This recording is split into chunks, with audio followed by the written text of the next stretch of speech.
নমস্কার। আপনারা দেখছেন আধ্যাত্মিক ভারত, ভারত পৃথিবীর শান্তির কথা বলে। আমাদের ঈশ্বর কিংবা আল্লাহ আমাদের মধ্যেই আছে এবং আমাদের সব সময় নজর রাখে।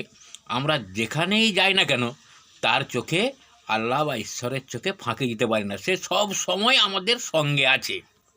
তাহলে কেউ কেউ প্রশ্ন করে যে গুরুর তাহলে কী প্রয়োজন? আল্লাহ বা ঈশ্বর যদি সবসময় আমাদের সঙ্গেই থাকে এবং আমরা যেখানে যাই সব সময় তো আমাকে নজর রাখে, তাহলে গুরুর কি প্রয়োজন?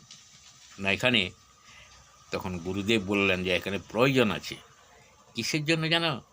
তোমার ভেতরে যেরকম আল্লাহ আছে, সব সময় তোমাকে নজর রাখছে, ভালো পথে চালানোর চেষ্টা করছে, সেই রকম তোমার ভেতরে শয়তানও আছে, যে তোমাকে বিপথে চালানোর জন্য চেষ্টা করছে।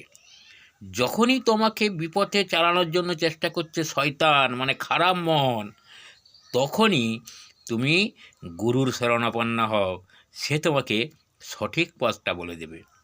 আর যদি তুমি গুরুর শরণাপন্ন না হও, তাহলে কিন্তু তুমি ওই শয়তানের খপ্পরে পড়ে খারাপ কাজে লিপ্ত হয়ে নিজেকে পাপে ডুবিয়ে দেবে। সেই জন্যই গুরু দরকার, যে তোমাকে কোরআনে বর্ণিত সালাত, মানে যোগাযোগ স্থাপন করে রাখবে সব সময় আল্লাহর সাথে, সেই রাস্তাটা বলে দেবে।